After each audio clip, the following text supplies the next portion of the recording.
What's up, y'all? Welcome back to SSPN Live. I know it's been a minute since we've done one of these. It's been a minute since we've been on, and it's been a minute since we've talked about the Spurs, and there has been a ton happening, Ethan. Let's just go right off the bat, right into this thing. Becky Hammon, going to be the new head coach of the Las Vegas Aces next season, so she's going to finish out the season with the Spurs. Obviously, a huge accomplishment for her. A little bit of a saddening day for us, even though we're happy for her because we thought she was going to be the replacement and the heir to Greg Popovich. And the way that the players rave about her, we heard Lonnie's statement on her. I don't remember it word for word, but just when you read how these players talk about her, they are just so, I'm trying to think of the word, but they're just so impressed, and they're glowing about her. That's what I was looking for. Anytime they talk about what she's done for them in their young careers, Dejounte's talked about it. All those young guys, she's really been crucial in helping bringing them up and develop them into the players they are today. So, what were your thoughts on Becky getting the WNBA job with her former franchise? That's another thing too. So this was really her dream job. Yeah, I wasn't surprised at all that she was given this job. Obviously not given; she earned it, rightfully so. She'll just be another addition, Jude, to the already very long list of possible Greg Popovich heirs that have left: Budenholzer, Quinn Snyder, Borrego. Will You can go Hardy, Will Hardy. You got, who's what's his name? Ime Ime Udoka. Udoka, and now Becky Hammon. It's just another long list, another addition to the already long list.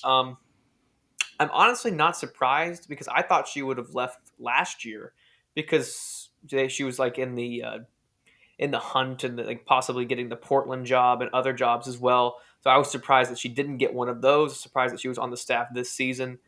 Um, but I mean, you said it best. Just to, everyone loves her. I was hoping that maybe she'd be the head coach next year or the year after that, whenever Pop decides to leave. Um, but it was just bound to happen that she was eventually going to get a head coaching offer, Yep. and she finally got one from the Vegas Aces. Yeah, and so for those of you guys who don't know, Becky played for the Silver Stars during her time in the WNBA, and that was the franchise that moved to Las Vegas. So this is Yes. her literally getting to coach her old team, even if it's a little bit different in the name and the location. And she's going to get a bunch of spotlight just with the amount of media coverage that the Vegas Aces get.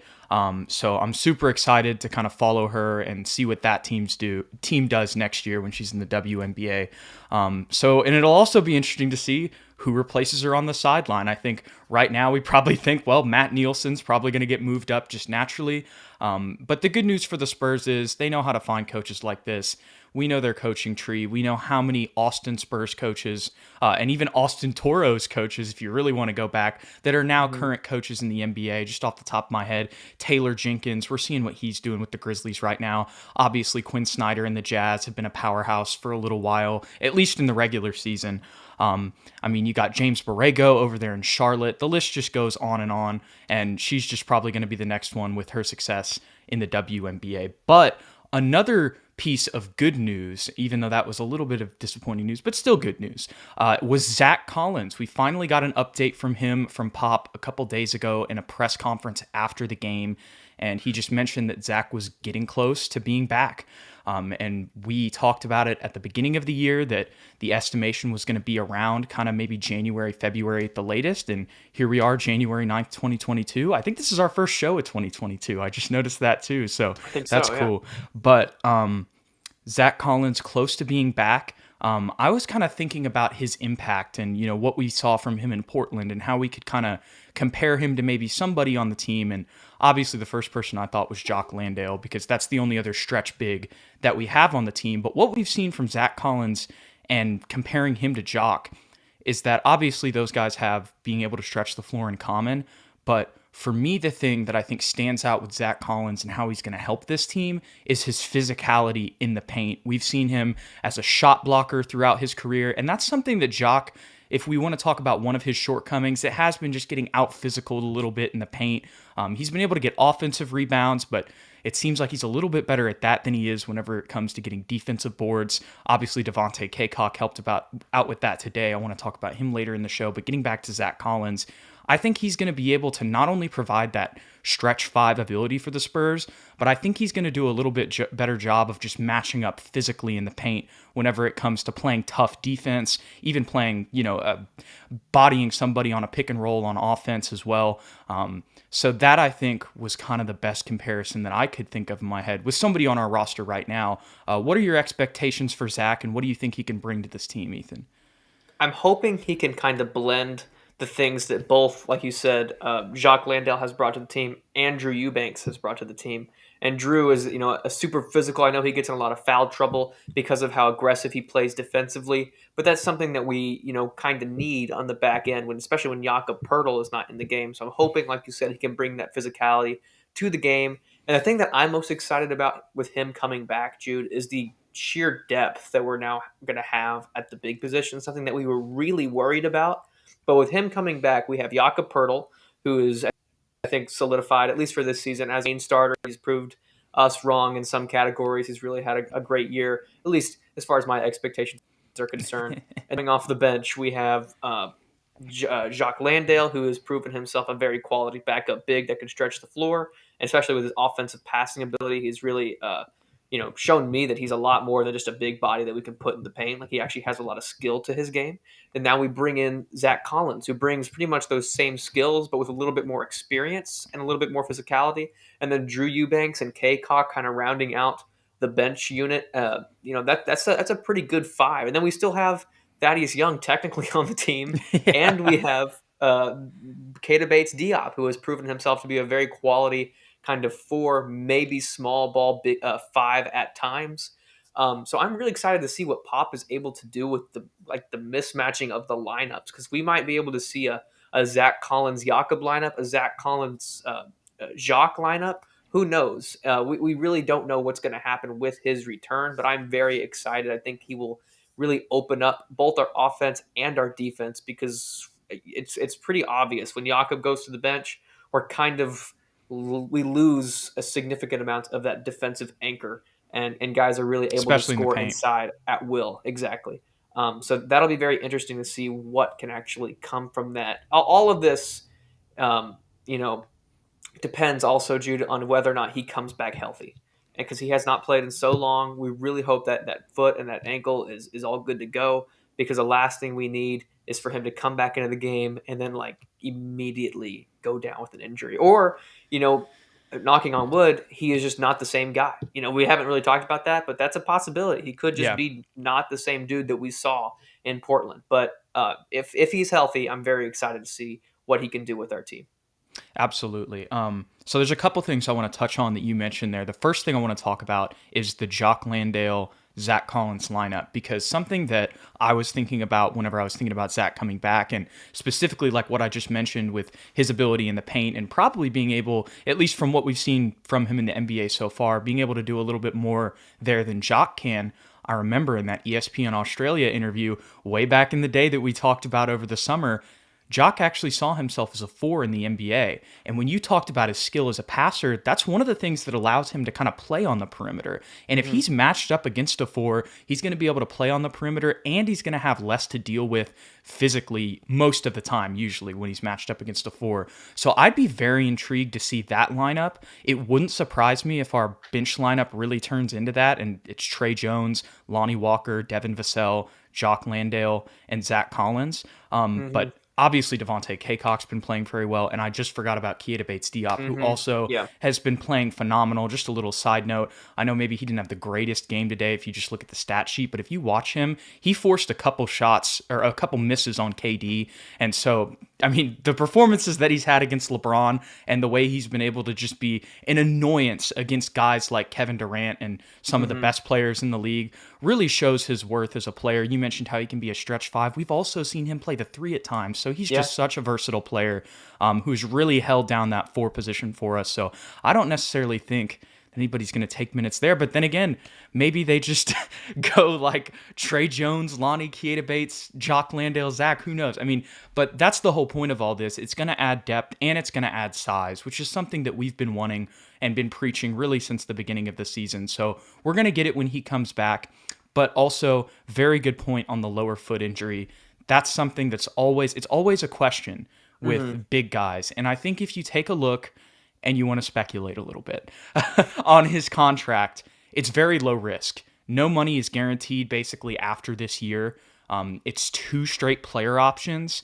Mm-hmm. Um, so I think that was done with that in mind. You could argue that maybe that was why. Maybe it wasn't. We're not the Spurs. Like I said, that's a little bit of speculation, but it's something to keep an eye on too, because we're hyping him up a little bit right now, but really we're not going to know for sure until he comes back on the court.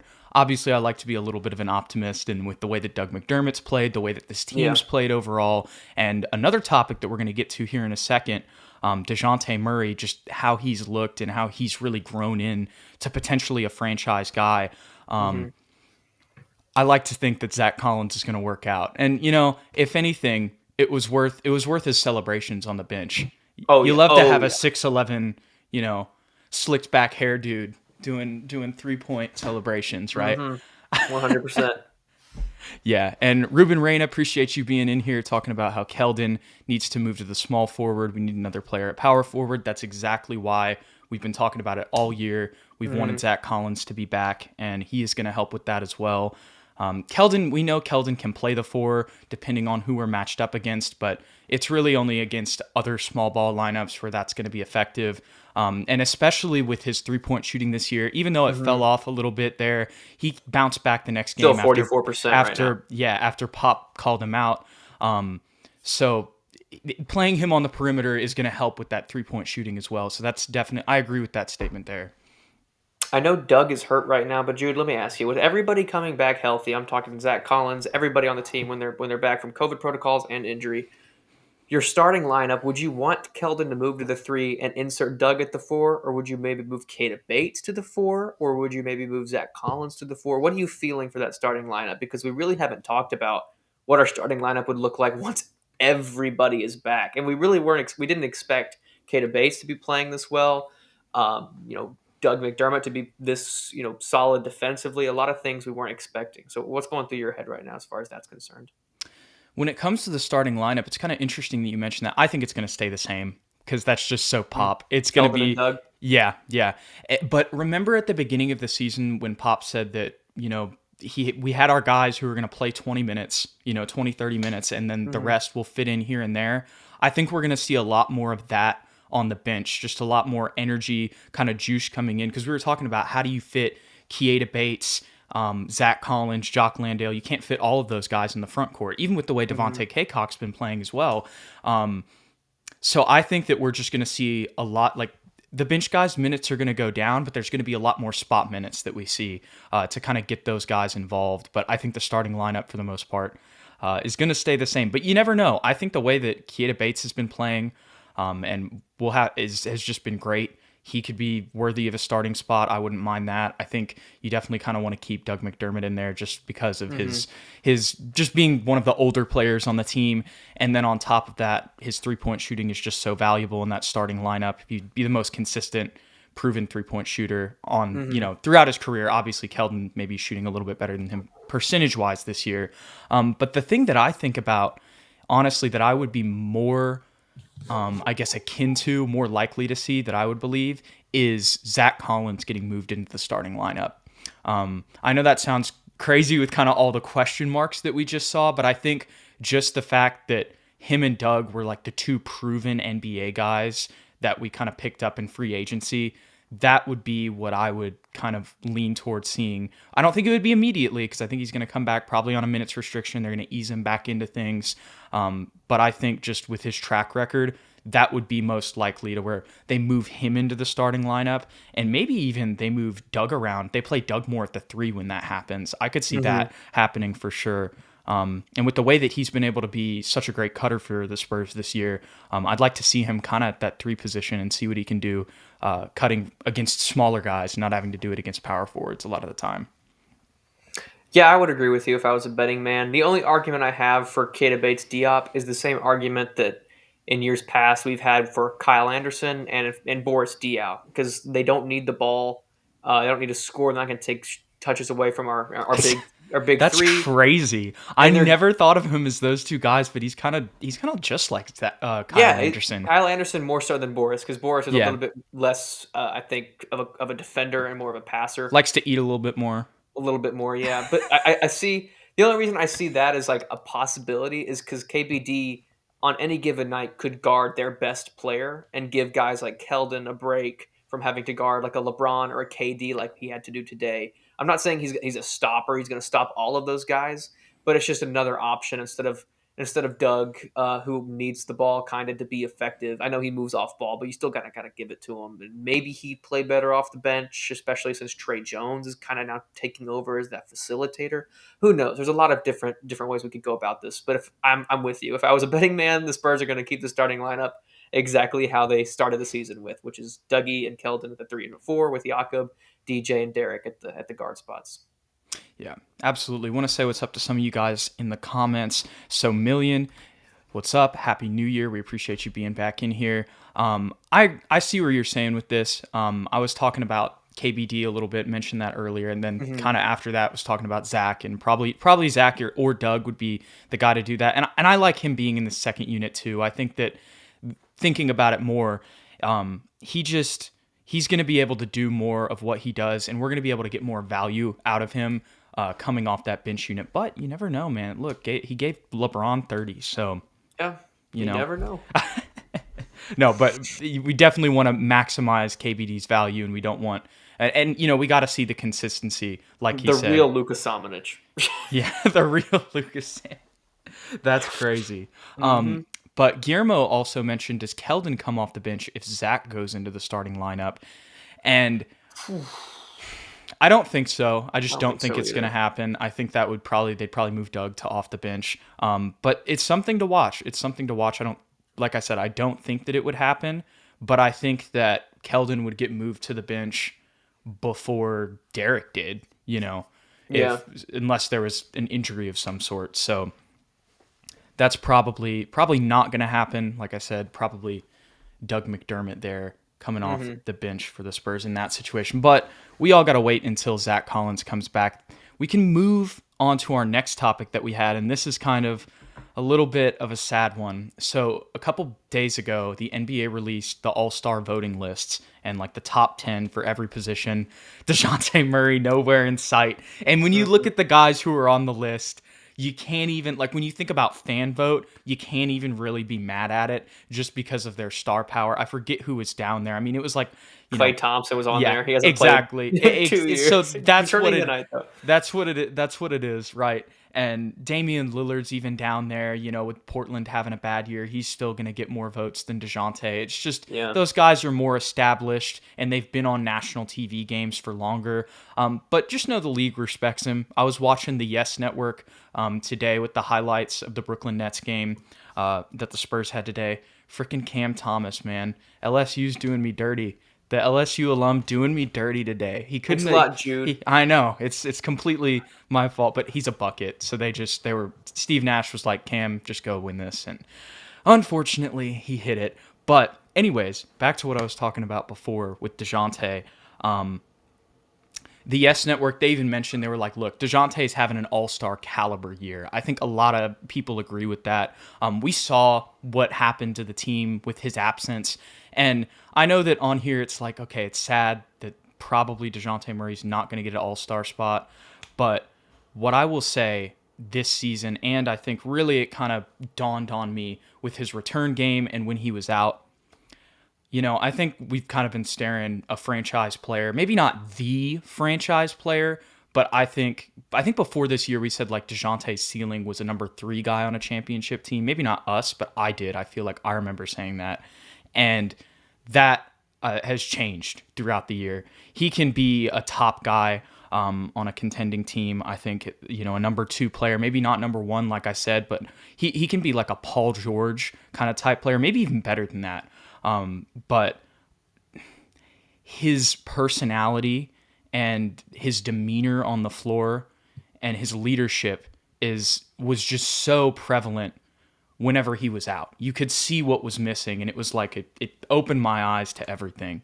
So I'm really excited to see Dejounte Murray moving forward. And even though he may not make the All-Star game this year, I'm just so glad that like the Spurs found him and that he's with a part of our future moving forward, because he really is a special guy. I think off the like his intangibles and like we know his on the floor abilities, but I feel like what he does for the team that doesn't show up on the stat sheet, or maybe you don't even see it when you're watching the game, it was really made prevalent when he went out. If that makes sense. Yes, his impact was absolutely seen. As soon as he wasn't on the court, we were a completely different team. And I know we're still only 10 even with him playing, but it would be a lot worse if he weren't there. And I agree with Dylan right here. That is 100% true. And what you're saying about him being a second option, maybe on a championship team, maybe even a first option, I can kind of see that. I'm going to compare it to the Bucks. I don't think he's as good as Chris Middleton, who's their second option, but he's way better than Drew Holiday. So he's like, to me, he's like right underneath that second option right now. I don't. And he's only 26. That's the thing. Like, we're gonna keep seeing Dejounte improve because we've seen it his entire career. So imagine, I mean, the ceiling for him is just it's not where we thought it was. Yes, and he's definitely one of those guys. If you put him next to two other, semi to all-star level players like DeMar did with Zach LaVine, Vucevic, Lonzo Ball, Caruso, those guys, he probably gets a lot better. Yep. His numbers are just going to go through the roof. Their winning percentage is going to go through the roof. He's the real deal. I think maybe some of us, including me, were a little skeptical of that in years past couple years. He's definitely proving us wrong. Having a great year. Yeah, absolutely. And that's kind of a funny thing that you mentioned that, because anytime that we say anything negative about a player here, like obviously we want them to prove us wrong. Oh, yeah. Please do that, because we're Spurs fans. So at the end of the day, we would love for that player to be that guy, right? Mm-hmm. And so even though we were never like hating on Dejounte necessarily, we definitely, he proved us wrong coming into this season still, and we want that to happen every season. If we say anything about, hey, they don't do this very well, like Keldon shooting, for example, he's proven us wrong this year, right? Mm-hmm. So I remember there were a lot of comments coming into the season saying that Keldon wasn't a shooter and that Derek and Dejounte weren't shooters. And while I will say I think I would have thought that Derek would have been the best three-point shooter out of those guys. And I think actually the worst out of those three guys. Yeah. So it's something that we definitely want to see happen. Lonnie had a great game today. Mm-hmm. We can talk about that here. But this is actually some other Spurs news. Eric Pacino, our guy, we appreciate you always being in here. Jakob just recently changed agents. I did see that. And he's asking, does that mean he's gone? Obviously, we have no intel. So honestly, Eric, I don't have an answer for you. I don't think so. I don't think that that's the reason he's going to be gone. I think that he would be gone because he was already an unrestricted free agent. But that is just something to watch. And usually when you get a new agent, that probably means that you're preparing for free agency in some form or fashion. And with all of the bigs that the Spurs have, that's going to be something very interesting. Like you said, Jakob's another person who's proved us wrong and has really had a solid year, kind of been a baby Gobert for us, a Rudy Gobert light, holding down the paint. But with all of the talented bigs that the Spurs have, and you never know what's going to happen on draft night, and him being off contract while Zach Collins locked up, Doug McDermott locked up. I don't know how long Jock Landale's contract is, so that's going to be interesting to see how that is. I think it's 2 years. It's 2 years, yeah, so he'll be coming back. That is something that's going to be very interesting to watch come the end of the season. Good God, Jude, I'm knocking on wood, but we gotta draft a center or at least a power forward. We need a big guy, for God's sakes. We've been saying this for like 5 years now, but please, Lord have mercy, get us a center. Okay. Yeah, you're I get where you're coming from, but remember how bad we wanted Kai Jones, and now we have Josh Primo. So I didn't really want Kai Jones. That's true. That's true. I definitely didn't want Primo. I'm not going to say that I wanted Primo. I'm not going to lie. I didn't want him, but the one thing was one more guard this year. It actually worked out. And one of the things that we kind of talked about going into this year with Primo, and we kind of got to see it today, was he's a guy who can play the 1 through 3. We've been able to kind of see him play that 3 in these past couple games, and just talking about that, we can kind of talk about our G League guys because they've Yeah. really been impressing us. And it's something that's been really important throughout this whole COVID thing because a lot of times these teams that are hit with COVID, especially like contending teams, they don't really have guys on Hmm. two-way contracts like that. Where the Spurs have really had three guys that have kind of been on the Spurs, so they have a chemistry with them, even though they necessarily haven't been playing with them every night and playing when they've been playing down in Austin. So that's allowed the Spurs to really only have to play Tyler Johnson whenever it came to their hardship players that they had to get when COVID hit. So those guys coming in and playing the way that they've played, especially Devontae Cacok, has really been huge for the Spurs. Just enabled to be able to be in games. Obviously, getting Dejounte back was probably the biggest factor, but those guys have been able to hold it down and allow the Spurs to be competitive in games with the Celtics and with the Nets today. Hmm. Because they already had that kind of built-in chemistry with some of the guys on the roster. So what have you thought of Wheezy? What have you thought of Primo? And what have you thought of Devontae Cacok during their time where they've been able to get starts and get key minutes off the bench? I don't have as much to say about Wieskamp, so I'll say him first. He's kind of had a little bit limited minutes despite us needing him to be on the roster, if that makes sense. Yeah. Like today, he went 1 for 2 from three, had 3 minutes of game, so looked all right in those 3 minutes of play. He looked all right, but not, I mean, not much to complain about, not much to praise him That about. was in the third quarter, right? It wasn't like Hmm. garbage time either. So that's Yeah, it interesting. was weird. I kind of wanted him to play a little bit more. Like I would Hmm. much rather him get minutes than Tyler Johnson. I know Tyler Johnson's like a more of a proven guy maybe, but just watching Tyler Johnson out there, it was clear that he didn't really know where he was supposed to be, and he had no chemistry with the Yeah. other guys. But being that as it may, Kaycock and Primo were very impressive. Primo had 39 minutes today, dude, 12 points. He made some rookie mistakes. It's bound to happen. Sometimes he doesn't know where he's supposed to be, an occasional lazy pass, and a turnover that could have been easily Got stuffed avoided. by Patty. Got stuffed by Patty. Just those small things, but his confidence never wavers, and I think he does have a lot of potential as a playmaker. He shows flashes coming off that pick and roll Came of back, hit that three. being able to see. Yeah, he had a very clutch three. I know he missed the one right before that, which would Hmm. have been super clutch, but he hit the one that counted and mattered even more, which was great to see. And that has never changed. Back when he's getting garbage minutes and when he's getting 39 minutes, Primo always looks like that, at least to me, where he's going to make a couple mistakes here and there, which show his age, but really overall very impressive from the now 19-year-old rookie out of Alabama. And from Kaycock, I did not expect him to do really anything. We were talking about this earlier today. He was dominating in the G League, but we've seen guys dominate in the G League and it really not translate at all to the Luca. NBA. Yes, and he's not dominating in the NBA, but 16 minutes tonight, 8 point or this morning, 8.6 rebounds, 2 steals, 2 blocks on 80% from the field. And that really doesn't tell the whole story because the dude was just a defensive monster on my boy on Kevin Durant.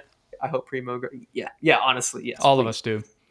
Yeah, but defensively, he was a lot better than I thought he was. And offensively, sort of like Keita Bates Diop, he kind of just understands where to be at all times. He's not going to demand the ball. He's not a guy that's going to go to get in the post, go to work, and get easy hook shots or anything like that. But he understands how to move around the paint, how to get easy putbacks, how to be in position to get rebounds. Like you said, the NCAA rebounding leader back in the day.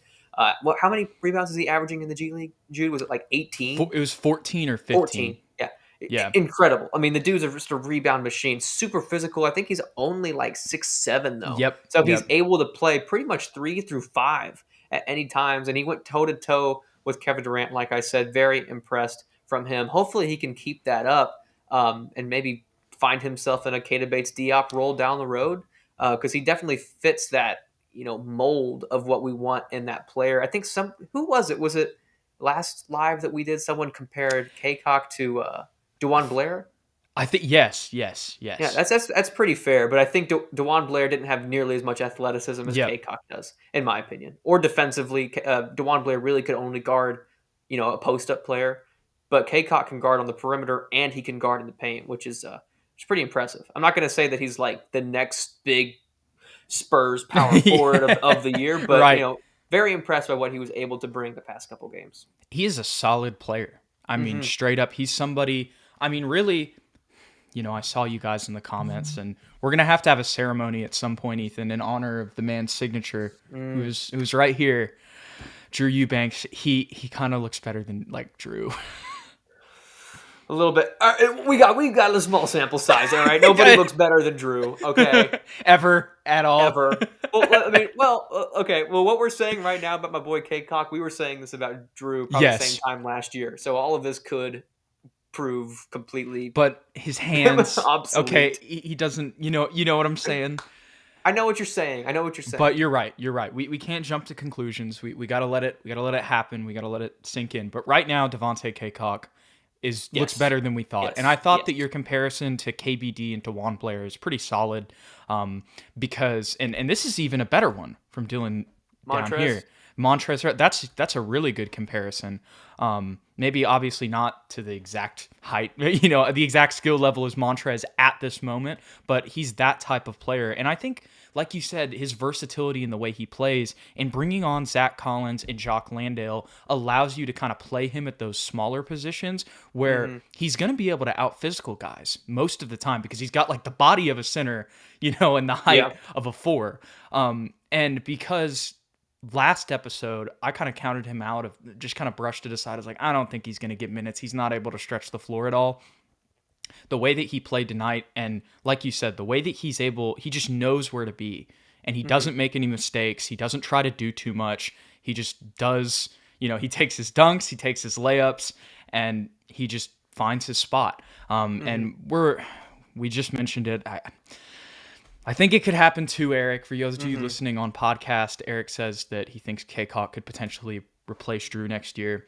It looks like he has a more natural feel for the game than Drew. That's the best way to put it. I was trying to say that earlier, but I couldn't figure out how to word it. So thank you for doing that, Ethan. But we're connected. I got you. Yeah. Big brain. Big brain. But going back to Dejounte. So there was something else that I wanted to say about his play style. So yeah, even though he can't stretch the floor, because of the fact that we've signed guys and bigs and 5s specifically that allows us to play him next to those guys. And I saw him, I actually didn't see him. I was listening to the radio call on the way home, and I heard that he did hit a little mid-range jumper. So maybe, who knows, you get in the gym with old Chip England, and maybe we can get to a point to where he can maybe just knock down a wide open one. And that's really all you want. Forget Chip England. We want him in the gym with Timmy D, bro. Yes. Get in the post. With his size and his shoulders, can you imagine if he just developed a little bit of a post game? That would be solid. He'd be crazy. Yeah, his physicality, you're good. No, his physicality is insane. And that's why he was able to lead the NCAA in rebounds when he was at UNC Wilmington. And that's why he's been able to get a contract with the Spurs and show out for the Austin Spurs. He was averaging 21 and 14. It might have been 15, but I believe it was 14, is what I heard from Bill Schoening on the radio call. And he's just somebody who's really impressed us. So I wanted to address that. That's somebody else who I feel like has proved me wrong a little bit, or changed at least my outlook on them as a player throughout this time. So he's somebody who I think could contribute. Like you said, DeJuan Blair kind of played in the Austin Toros at the time, earned a roster spot. Keita Bates-Diop was on the 2-year deal with the Spurs last year, earned a roster spot this year, and even took the spot of a former number 1 pick. Or not number 1 pick, excuse me. Definitely not number 1 pick. Yeah, a first-round pick, former first-round pick. And so I got this comment from Ruben. I have to mention it. Bring Tim Duncan back on a Monday or on a 10-day, like Murray said. And for those of you who don't know, Dejounte posted a little Instagram photo talking about Timmy D a little bit. And so that was pretty funny to see. So I had to acknowledge that. But Dejounte K-Cock, a solid player. But let's move on to Josh Primo. I mean, he's got 2 starts. What have you seen from him, Ethan? I pretty much already said what I saw from him, Jude. If you want to take the reins. I'm sorry. You're totally good. That conversation. Yeah, so I'll say it all again. Yeah, you did say it. Yes, you really did. Totally good. You really did. Obviously, we know that Primo's already a pretty solid spot-up shooter. I think, like you said, whenever it comes to the fact that even when he makes those rookie mistakes, you can tell that like he's trying to do the right thing, and he doesn't let him bother him that much, like you said. And so whenever you can watch a rookie, because there's sometimes where you watch rookies and you're like, oh, like there's a difference between when Wieskamp makes a mistake and when Primo makes a mistake. You can just see the difference out there. I can't honestly describe it in words, but I think if you watch the games, you know what I'm talking about. Mm-hmm. And when you have a rookie like that who can go out there and make mistakes and you still feel good about it, you understand why Pop said in the most recent, or maybe not the most recent press conference, but some press conference recently, he mentioned how he would just like to throw him out there in the fire just like he did with TP. What does that tell you about him? He wants to do the same thing with Josh Primo that he did with Tony Parker. He can handle it. Very high expectations as well. And when you have that, I mean, you're giving that to a dude who turned 19 like 2 weeks ago. It's this, once again, reiterating, y'all have seen it on this show if you watch us, but the sky is the limit for him, and you can just add that to the list of reasons why and endorsements moving forward. Gosh, Guillermo Munoz, Yep. I know I say this a lot, Jude, and I'm going to say it until it comes true. He's the next Froby Bryant. Because, Wow.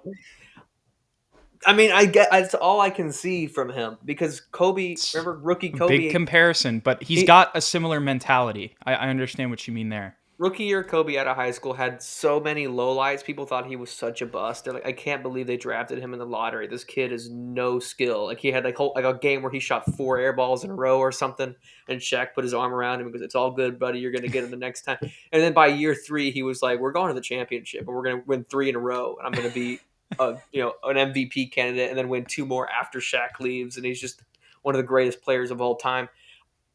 I don't know if I don't know if he's gonna reach that. But he's got that same mentality, like you said, and it makes me so excited to see what he has coming down the road. His confidence level is crazy, and when you think about his confidence in year 3, like Guillermo mentioned, it's very exciting for Spurs fans. It's super, super exciting. I think that this is maybe the best comment of the entire night from Antoine here. Spurs got enough, but not enough. That's basically where this season is at. And it's because it's like, in 4 years, this roster probably would be enough to be, a 5-6 seed at least. But right now, you've got all the COVID stuff going on. You've got the injuries as well. So it's, and the main thing was Dejounte going out. I don't think, like, if Dejounte never goes out, maybe the Spurs aren't, they may not be, they might still be around a 500 team, but I think that it would definitely be a different case. But the crazy thing is, Ethan, even with all of this, the Spurs are still in the 10th spot right now. Yeah. So still playing, kind of what we said at the beginning of the year. Because we're geniuses, Jude. Because we just understand basketball to the, beyond most people's capabilities. Yeah, I'm actually getting super excited right now just thinking, like, imagine, like, I know Dejounte right now is our guy, but 3 or 4 years down the road when he's like 30, 31, he probably won't be the number 1 option, but I hope he's still on the team. Because imagine if we kept everybody, but, I mean, obviously we're going to let a few people go, but make sure we keep DJ, Devin, Keldon, Primo, and then whoever this next number 1, our first round pick is going to be, hopefully a big man. Those 5 guys with 3 or 4 more years under their belt, that's super exciting for me. Because come on, that's 5. One of those guys got to be like an all-star, right? Like, please, like, surely one of them has to be the next Tim Duncan, next Kawhi Leonard type player. Yeah. I think that. I mean, really, I think Dejounte, it might be that guy. I mean, not just New Balance, not just him training with Kawhi back in 2017 over the summer, and the way that his career has gone. But it's just funny you mentioned that, because last night I was over to friends and they were talking about how, he just joked around, kind of mentioned in passing, we were talking about the Spurs, like, oh yeah, I could see our big 3 being Dejounte, Devin, and Primo. It could, and you could, yeah, right. You could put other players in there, like you said, Keldon even. You never know what's going to happen with all of these guys. Just with the way things shake out. The NBA is unpredictable. If you guys have been watching the NBA, we can all agree on that, with the craziness that happens with trades and all that stuff. But the Spurs are kind of the one constant who kind of build teams and are able to get players to maybe take a little pay cut to stay. So maybe there is a way that you can keep everybody. And I think that brings up an interesting conversation that Dylan brought up with extending Lonnie Walker. Obviously that date passed on contract. Wait, did it pass? Did the contract extension date pass? I don't actually know. I thought I saw something on Twitter about that, but now that I think about it, whenever I play 2K, it's usually like after the All-Star break. So yeah, maybe I'm having a battle in my brain right now. But anyways, I'm not sure. These guys in a couple years, like you said, I really hope Dejounte stays on as well, because when you see him next to like a prime primo, it's very nice to think about. that will allow him to literally be a better version of what Chris Paul is right now for the Phoenix Suns. Mm-hmm. Next to hopefully Primo will be a better version of Devin Booker by that point. Maybe. Who knows? Interesting things to think about. Very interesting. I think Lonnie Walker, just to get this out of the way, he's been playing really well as of recently off the bench. I think no matter what, my opinion of whether or not we extend him will come down to the very last game of the season. Like, I need to see what he's able to do from this point forward. I'm not going to base whether or not I want to extend him on the past, 3 weeks of much better play. We need to see the whole season to really, Yeah. And it's also going to be interesting, too, when you talk about that last game, because what if that last game is a play-in game? Yeah. And once again, you don't want to take too much from just one game, but, those moments are crucial. You want to see what your guys are like when everything's on the line, right? Is he going to show up, or is he going to get 2 points in 26 minutes? Exactly. So I think that's kind of my answer to that too, Dylan. He's playing better, so I will say that I think that there's a higher chance of him getting extended than if you would have asked me this question maybe early December. But I mean, he's going to have to take a pay cut. And when you have Wieskamp and Primo, who you just drafted, it's kind of hard to see it. It's really kind of hard to see it, Unless we're considering moving off of Derek at some point. But even that, I say it's more likely we move off of Lonnie than Derek, even though Derek's had an off year, if that makes sense. Yeah. I think just the commitment they made to him contract-wise would make me agree with that statement. But it's going to be an interesting offseason. But at the end of the day, probably the Spurs are going to keep everybody, maybe sign a couple randos like Doug McDermott, Zach Collins, nothing crazy, and then we'll roll into next season with the same team. We're gonna package Thaddeus Young and whoever Forbes. We draft. Yeah, we're gonna package Thaddeus Young and Bryn Forbes and two for the number 1 overall pick. Yep. for Paulo. Paulo. I would be down if they want to trade. Me too. Okay. All right. Kind of running out. I guess we were not running out, but we've kind of gone over most of our topics here. But I have a question for you. Speaking of Thad Young and Bryn Forbes, the Spurs historically are quiet. They're silent at the trade deadline. Do you think that changes this year with both of those guys going to contending teams? No big deal. It's just probably get some second round picks back or other players that won't play. There will be countless rumors, Jude. There will be so much talk about those two moving on. I feel like there'll probably be talk about people wanting Dejounte or Derek too. I don't think any of it will happen. I honest to God think we're keeping Bryn Forbes for the rest of the season, and we will get rid of Thaddeus Young, but I think it will be a buyout because I think that's just what the Spurs do. That's exactly what happened with LaMarcus last year. If we couldn't move LaMarcus Aldridge, who is objectively, and was then and is now, a better player than Thaddeus Young, then I don't know how on earth we're going to be able to get rid of Thaddeus Young. We're going to buy him out. You're exactly right. Yep. If I was a betting man, yes, we're going to keep Bryn, and we're going to buy out Thaddeus Young, and we're just going to let Tyler Johnson's 10-day go out, and then that's the... Hey, don't forget about Kendall Lamb, man. Oh, yeah, of course. And then we're going to let his... greatest Spur ever.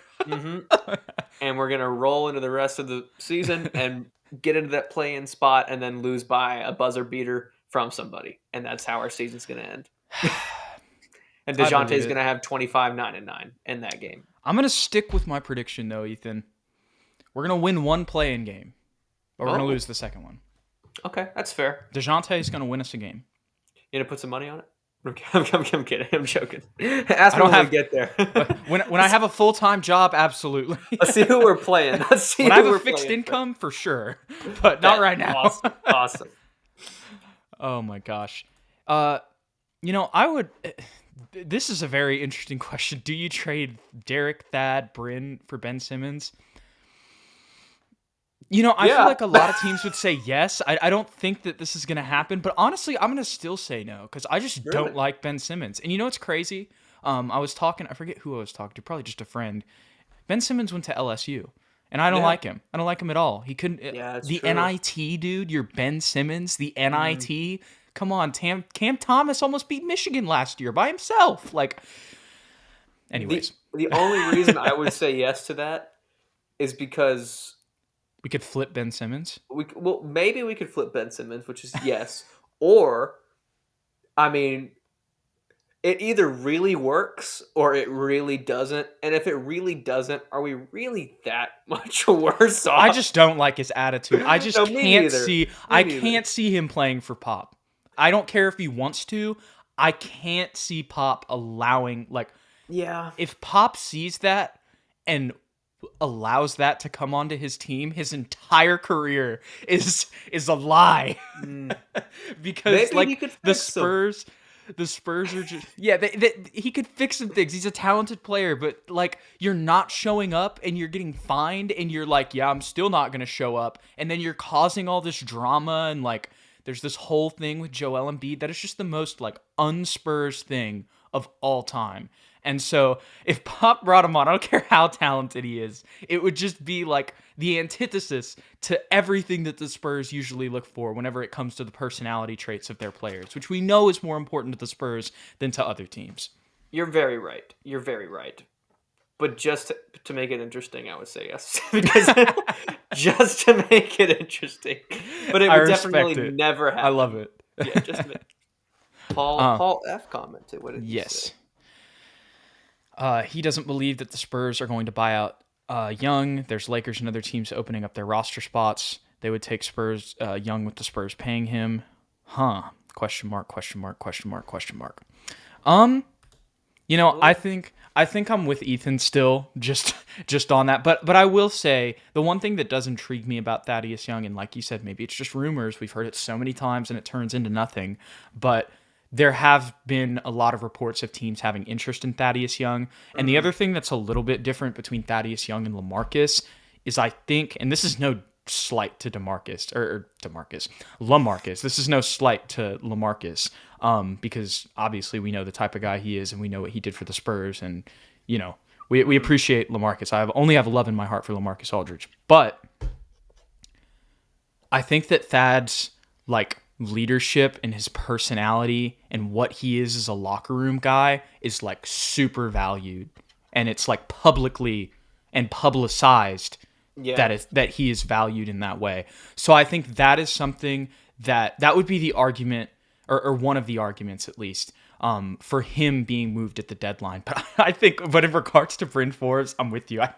I would be surprised if he's still on the team next year. Yeah. Yep. That's just the way that it goes with the Spurs. So anyways, I don't want to buy him out, for the record. I would much rather trade get him a second round pick or something. Yeah. I'd trade him for a new printer at this point, just to say that the Spurs did something before the deadline. And got something out of it, right? Yeah. Trade him for some cash, some petty cash. I don't even know. Yeah. But yeah. But they just always end up disappointing me at their trade deadline. So I'm just going to lean right into it and say they're going to buy him out if I was a betting guy. Yeah, he is. I believe his contract's at about $8 million. So that's another thing, because a lot of these contending teams too don't have a lot of cap space, which would kind of go into the argument for you, and the buyout. So that'll be another interesting storyline to watch. And speaking of storylines, we can kind of wrap up the episode with this, Ethan. We've seen the Spurs struggle. A lot of it is probably just because Dejounte was out. We've seen them win some games, just had a competitive loss today against that Nets team. What are kind of your overall thoughts on these games since we've last gone live? And what do you think are kind of the themes of this year? Because I felt like also in our post games, it was kind of continued themes, and the issues. The thing that I have continued to notice throughout the year, I'll start it off with this and then swing it to you. Our bigs, whether it's Devontae Cacok, Jock Landale, Jakob Pertl, whoever it is, continuously end up on the perimeter against James Harden, Kevin Durant, whoever it may be, and they just get taken advantage of on the three-point line, and it turns into a step-back three, or that it's just an isolation situation with an elite perimeter player, and it turns into an easy three for them. That's the one thing I've consistently seen throughout this year that I can be like, that's an issue that has not stopped. 100% correct. That has continued to really hurt us defensively throughout this season, and I'm sure it will continue to hurt us until the end of the season, whenever that is. But on a positive note, I think we have continued to improve in pretty much every area, even if it's only by a little bit. I think everyone individually has gotten a lot better. Chemistry has gotten a lot better. Defensive rotations have gotten somewhat better. Offensively, I think when Dejounte's not there, it's pretty hard for us to do anything. But when he's there, when he's playing, I think most of the time we stay competitive and we never really get blown out that often. I know when Jakob was out, we were getting blown out pretty badly, but that's because we were without our center, and at the time we didn't have Jock Landale and we didn't have Devontae Cacok, and Keita Bates-Diop wasn't the guy that he is currently. So once we've turned all those things around, I think we are a really competitive team despite all of our deficiencies and our lack of all-star. Yes, our free throw percentage is absolutely terrible. But honestly, I'm happy with the way we've been able to compete and with the way we've been able to improve our cohesion as a unit, as a team. We're really in all of these games. And if we didn't have a few guys out today against the Nets, we'd probably come out on top, because I was surprised. The entire time I was watching it, I was like, it feels like Brooklyn is just in charge of this game. And the Spurs would go on a run inevitably at the end of every quarter that would put us right back even into after in the third quarter specifically. I think Brooklyn went up by as much as like 13, 14. Spurs still came back. And They what a never three give by Keita Bates in the third quarter too, had a man in his face. That was crazy. Yeah. And I just love the heart and the will of this team and the way we play defense. I know we're very scrappy, and I know we get a lot of bad rotations, like you said, with big guys on the perimeter and stuff like that. But those are just growing pains. And I think down the road, I'm not talking in a few games or a few weeks, but in a couple seasons, these things will prove that they were effective. Like, these are learning things that we can learn from and get better at. The future is very bright. I know it's tough to watch us lose, but at least we aren't losing in a manner that's just absolutely embarrassing.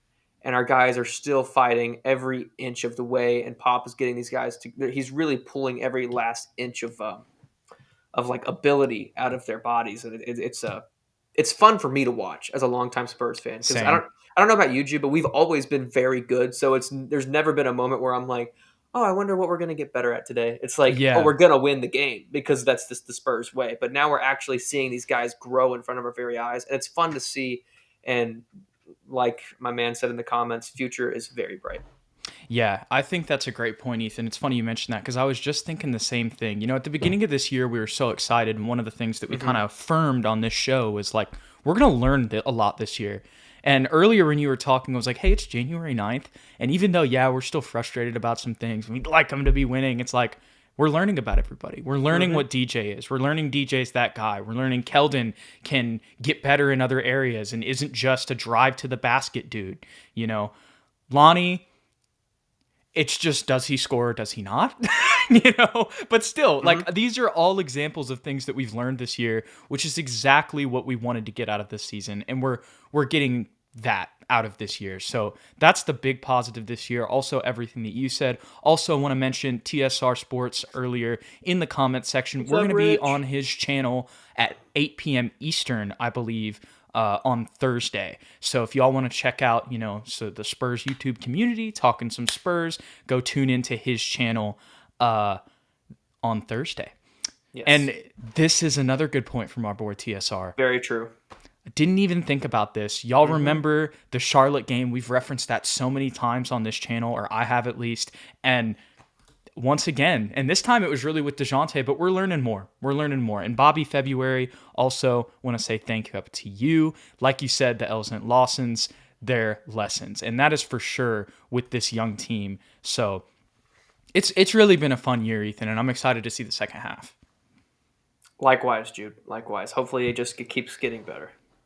Absolutely. All right. Well, I want to thank all of you guys for showing out to the stream tonight. We appreciate you guys hanging out with us, talking Spurs.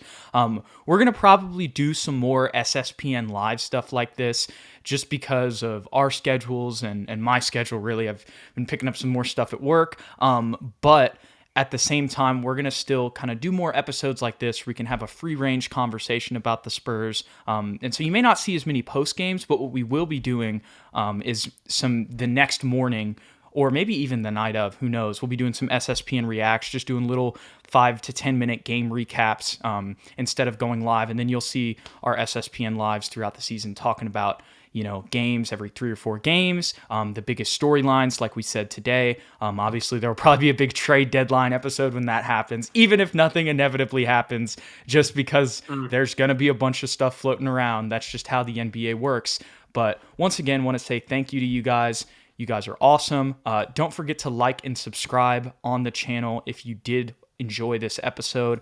And you can follow Ethan on Twitter and myself at Ethan_Quintero, at Jude McLaren, to stay updated with us and anytime there's a new episode coming out. And if you would like to buy some merch or check out some other stuff and some other cool Spurs content, you can head over to SpursTubeTV.com.